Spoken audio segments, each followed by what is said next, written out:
Well, Ben, welcome to Posit Conference. Thank you so much for coming. It's great to see you, as always. Great to see you. Yeah, you came in for the summit on Sunday. Mm-hmm. You and some colleagues. Yep. Awesome. Well, I'm so glad we got a chance to connect, and I really want to highlight the awesome work that you're doing, your team's working on, and just let the community know about the things you're doing. But I think, like, before we jump into that, I'd love to take a few steps back into like how it all started. How did you get into pharma? Yeah. What did you do to bridge it? And of all things, like shiny too. Yeah, for sure. So how I got into pharma, it's a weird story.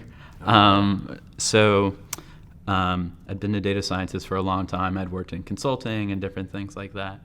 And had lived that consulting lifestyle, fly out Monday morning to some place and then fly home kind of Thursday night. So I think you and I have similar backgrounds with the IBM and everything. And one day GSK, they reached out and they said, look, we're trying to build a data science capability. We'll teach you pharma, you teach us data science. And you'll be part of what's called the Esprit program, which is like this executive leadership training.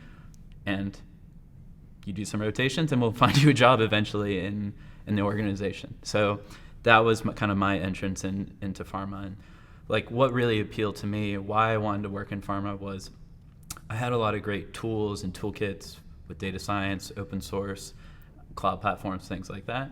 But I hadn't found kind of like that passion industry.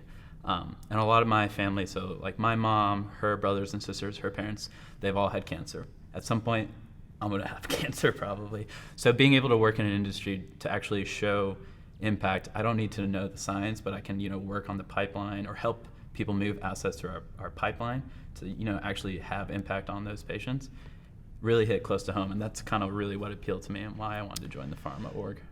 It's such an awesome story of bringing data science into pharma. And the work that you were doing before was GIS, cybersecurity, just trying to solve problems. And it's amazing to see the influence that you're having in the community and at GSK on work like Agile and better practices around software development. Did you bring that with you into that role from? Yeah, so when they initially hired me, the idea was for me to really focus on helping them think through like how to build our SCE, our scientific compute environment, so cloud architecture and things like that.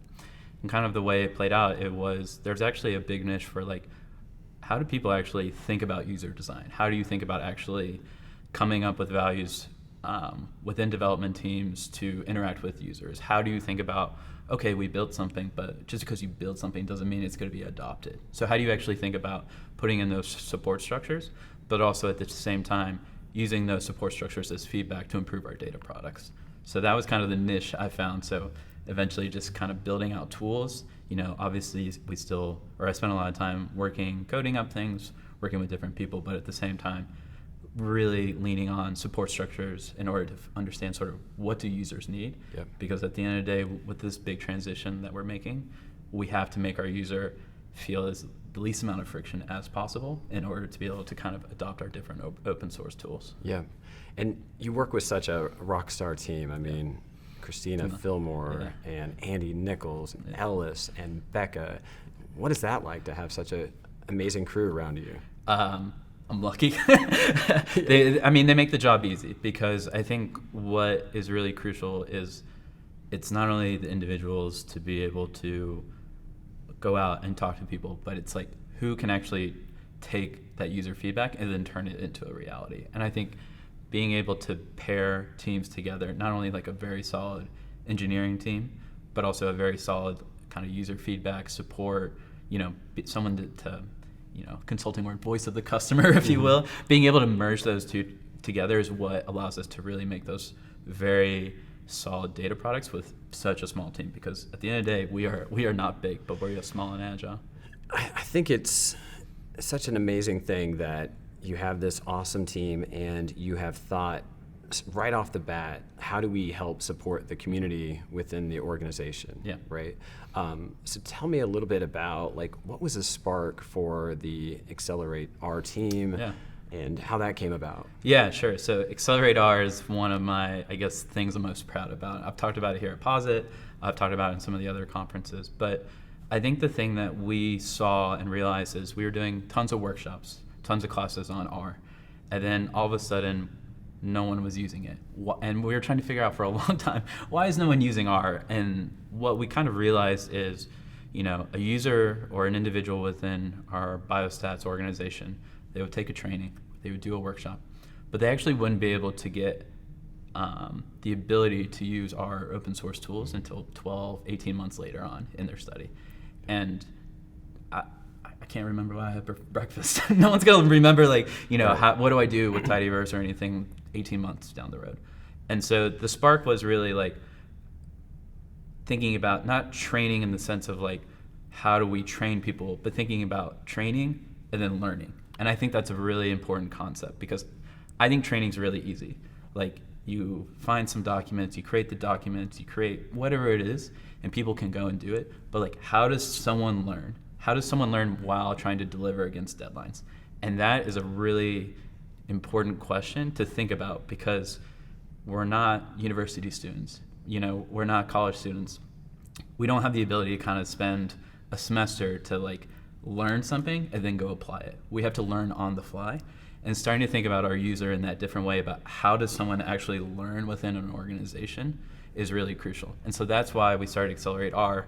We go and sit with a clinical study team. It's a very intense 8 to 10 weeks where we're literally training them. And then we're using those 8 to 10 weeks to learn about what's wrong in our workflow, to then build a tool during those 8 to 10 weeks. So it's not only us supporting people, teaching, having them learn, and then upskilling those capabilities as we make our transition, but it's also giving us the feedback that we need to figure out what are the actual tools instead of us making guesses. And I think that balance is really what's leading to a lot of success for us. And I think it's such an impactful way to get feedback from your users, because it's created, and the output of that has brought for some really important packages like T-format and Slushy, where you identified challenges and issues that your user base had, and instead of trying to find a workaround or something from the community, you said, hey, let's build this and solve it for them. Exactly. And the thing that is great is, because of sort of our time box engagements, we have to get something out. So Slushy, I think Becca was all right, let's do this, and she built it maybe in a month. Because since we have that time box thing, we don't have long periods of time where we can go away and we can think about it, and we have to deliver it, and we have to see the impact. And being able to see the impact quickly and then continuously get that feedback, again, is another input for how we make really strong data products. And I think it's something that speaks so much to me, because groups will reach out to me to do a workshop, and I always tell them, look, I'm happy to do a workshop for you, and I hope that it sparks further learnings. But really, what's needed in-house is a competency center or some type of group that manages the change that's happening in the drug development space. Absolutely. And your team just tackled that. And I joke all the time that last year your talk was about the downside of workshops, which is so funny, because I do so many workshops, right? But I do always preach the side of, it needs to be part of a center that your group manages, that you think about, how do we take people from the commercial software into the open source side? Exactly. And that's the other thing that we love about it, is we try to eat our own dog food. So as soon as we kind of finish an iteration, we try to get some of those individuals to start contributing to the open source. So for example, the team that we did Slushy with was an oncology team, and then they started to directly contribute to Admiral Onco based off sort of some of those lessons and some of those learnings that we had as an Accelerate R iteration. So being able to not only train, not only upskill, but also figure out a way for individuals or inspire individuals to start contributing to the open source, it just makes everything a lot more solid, if you will, based off that. And talking about contributing to open source, you contribute to open source, right? Yeah. I've seen you have a package with Christina for Bayesian analysis. What's that like? Complicated. So it's our first stats package, which I think is pretty special for us within GSK. It's focused on Bayesian dynamic borrowing for robust mixtures priors. Good luck saying that 10 times fast. But it's really focused on some of our cutting edge stats methodology, which we partner with some of the other individuals on our team, and basically try to to take out of their brain and translate it into something that, the community can use. And that, is always super exciting to be able to be part of that. Plus, it has a great name. Yeah, Beast. Yeah, we're thinking maybe a gritty logo or something as our hex icon. So I feel like one of the things that you often hear in the open source community is that good software development and engineering is a critical part of statistical computing. Sure. There's a group, OpenStatsWare, that you're part of, that really is about this. What motivated you to get involved? Yeah, I think what really motivated me to get involved was seeing that there's a gap. So you have a lot of our PhD level statisticians that come into the organization, and their intelligence is just something I can't comprehend.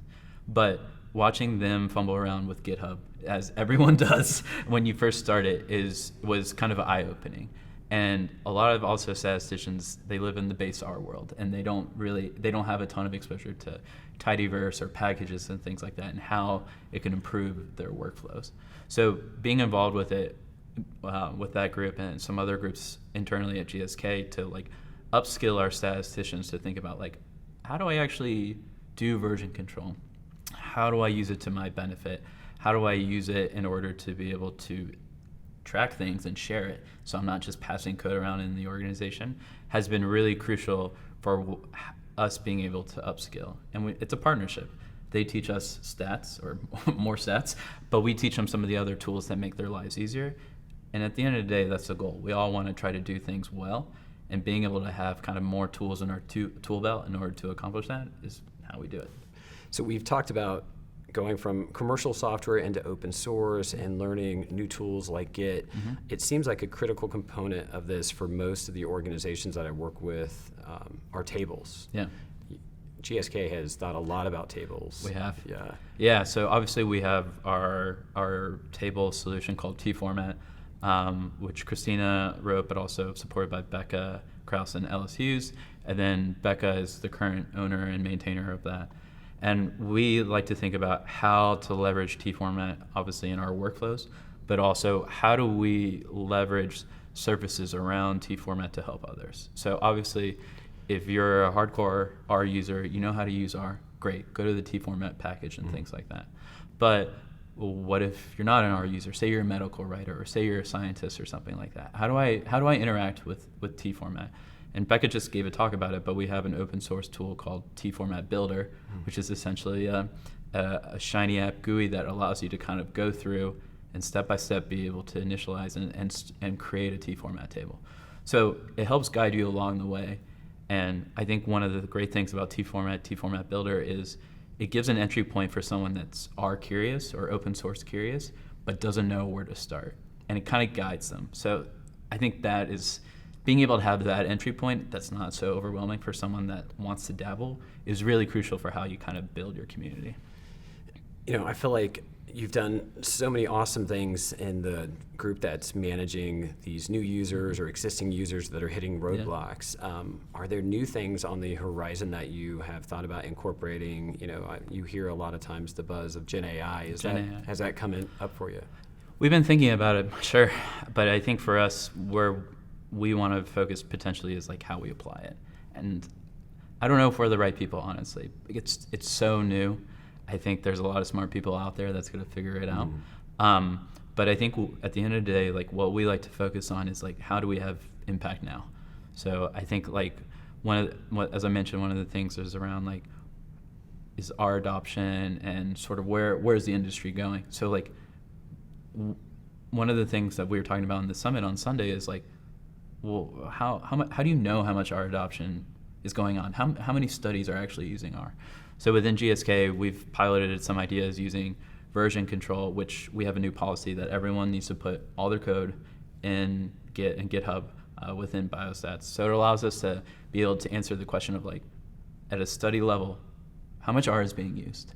And being able to use sort of that kind of information allows us to be better with how we target things and how we support things. And to me, that's kind of a new frontier, because then we can really start to kind of pick up acceleration. But I think Gen AI is definitely interesting. I mean, we have the problem of reproducibility. How do you answer the question of, if I've created some code with a Gen AI product, it's a black box, and some of our consumers or regulators might not like that. So I think there's still a lot to think about that we'll figure out over a few years, but it's coming down. We know it's coming. I heard you mention that critical word of reproducibility, and it's such an important part of what GSK does, is the metadata-driven analysis and touching back to packages like Metacore and tools like that. Yeah. It's another set of tools that we thought were really important, our open source part of the Farmerverse, things like that. But yeah, we have a ton of things around metadata, and then there's a new paradigm coming out around ARDs, analysis results data sets, and we're all going to it. I think everyone is waiting for the CDS standard to come out. That way we can then all apply our own standard on the set of standards. But I think what's exciting about that is we're able to have an end-to-end pipeline using R. And I don't think that was true 2 years ago. So now we can say from metadata to table, we can do it. Metadata to figure, but ggplot at the end, we can do it. And I think that's what's really exciting, especially for us this year, is being able to say, no, as soon as your metadata hits within your clinical trial database, you can start your pipeline, and that's really exciting. And I feel like GSK and T format was very early to that ARD, ARS format from CDISC, and you're seeing tools now like GT Summary that's incorporating that as well. So it's going to be interesting to see where that takes off. Yeah. But I feel like there's another component to the drug development space that's creeping in that's quite popular, is Python. Has your team thought about how to approach that within the Accelerate R team? We've thought about it, but the current way of thinking essentially is, we think Python is great, but for those kind of like underlying data engineering tasks. At the end of the day, R is a statistical compute software, and we need to do stats. So right now, I think there's going to be, as we start moving into sort of different environments, whether it be cloud environments and data being stored in cloud in Parquet format or XYZ, I think we will start touching some of those other languages, but I think they'll be sort of how we serve it up to our statistical programmers or statisticians who fundamentally want to use R because of the stats power behind it. So we will. I just don't know how much. Not everyone's going to be touching it, but there is a future. So you've been here for the summit, the workshops, the conference. You're going to go back, hopefully relax. What are you going to do? I'm sure answer a bunch of emails. I'm really excited about a lot of the things around some of the R pharma topics. To me, there was a topic around like, how do you go SAS programmer to R? That obviously speaks very close to my heart. But there was a lot of things also thinking about how can we use some of the products you all have put out, like use this for package development. Like, how can we take that and maybe put a wrapper on top to make GitHub easier for a statistician who might not have that background in computer science or how version control works, but they need to use it. And so to me, like what's exciting is like being able to take sort of what's out there, put our spin on it, and then put it out for others to use. So, maybe when we put something out, either, another large pharma can take it and use it, or a small pharma. And I think that's where I'm kind of curious about where we go, is what happens to those medium and small pharmas in this big transition, and how do we help them along in the process? It's a pretty amazing thing, and you see this quite often in the ecosystem where tools like Admiral were built off of dplyr, GT Summary is built off of GT, and you have T format that extends GT. Yeah. And it's, I think, a really cool way to take that foundational package and start to build the things that we need for the organization that we have. Yeah, for sure. And I think the other thing that's great about it is, since we're all leveraging these open source tools and putting them all out, it allows us to kind of standardize, and it allows us to really focus on the things that matter. Like at the end of the day, for pharma, what we want to focus on is the science. We don't really want to focus on we don't have the same competitive advantage. We don't get a competitive advantage between who has a better tabling package or anything. It's something that we like to do because we like to think about how users interact with data. But at the end of the day, we like to focus on science, and if this allows people to focus more on the science, then it's a big win. It's a topic that's come up so much with my interactions with the pharmas is how do we standardize things? And it seems like one of the lowest hanging fruit in that space is around TLGs and standardizing on the standard reports that they make. There's a new initiative which was originally called Falcon, has now moved into Cardinal, I believe. Yeah. Have you seen that or part of it? A little bit. I've seen sort of where I've seen where it's going. I think if it works for your organization, use it. I think the beauty of some of our open source communities like ASA, OpenStats, where Pharmaverse is, there's a real strong push for everyone to contribute, and then you figure out what works for your organization. And I think that's kind of the beauty of sort of these package ecosystems. Your ability to take something that is fully kind of modular and figure out how to plug it into your workflow is what's great about it. And so to me, I think if Falcon or some of these like very, not rigid, but some of these ideas on how it is that we standardize, if that works for you and your company, great. If it doesn't work for you and you want to use something else that's available out there that someone is maintaining, great. And it really depends on what it is that works best for you. I think it's a great story because pharmas are all so different in the way that they process things, and it's basically saying here's an ecosystem of packages that you can pick off of that are reflective of the processes that you have. Exactly. One thing I've always thought with GSK is that Andy Nichols being critical on the R Validation Hub and the R Validation Hub white paper being such a critical piece of pharma on the open source side. I'm sure that must have helped get things underway for GSK. For sure. I think being able to clearly define what do we mean by validation is the most crucial thing. I mentioned it in my talk a little bit earlier, but one of the things that I remember early back before everything was validated is like, what does code execution mean? Does it mean a .exe file? Like, is it literally an execution file, or does it just mean you can run the code interactively? And I think being able to figure out and define, these are the things we care about: reproducibility, the ability to trace, traceability, the ability to say, yes, we trust this, we trust the outputs, and we trust the outputs that are going to come from these tools that we're using, is really crucial. And being able to take that framework and then apply it internally. So we applied it in a certain way at GSK. Another company can take those ideas and apply it for their QA department.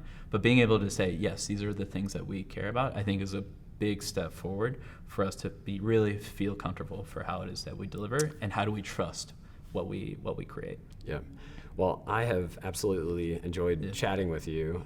We've got a lot of the conference left. Any talks you're looking forward to attending? The thing I love coming here is being able to see not only what are other pharmas doing, but what is everyone else doing. And I think one of the things that I learned coming into GSK is we can learn a ton from financial services. We can learn a ton from, United States Geological Survey. Being able to take sort of like lessons learned for people's individual organizations and then think about what it is that they did and kind of put our own twist is always a great way for us to keep innovating and pushing things forward. If we just kind of stay within our internal pharma land, we're all going to kind of say a lot of similar things. But being able to see that cross-industry problem solving is really crucial for how it is that we continue to innovate. I think it's fantastic. You get to mix with different people, diverse groups, and different industries here, and hopefully you take a lot back to your team. Hopefully. And, well, thank you so much. I've had a great time, and enjoy the rest of the conference. And hopefully we'll connect. Are any other conferences coming up this year you're going to go to? My hope is to get into the R Pharma conference. There you go. But R Pharma, unfortunately, I won't be at Fuse EU, but I'll be at potentially Fuse, and then wherever things pop up here and there. And Orlando. Oh, of course. Yeah, Orlando in March after a Northeast winter. I'm ready to go there. Sign me up. Exactly. Yeah, exactly. So. All right. Thank you, Ben. No problem. Yeah.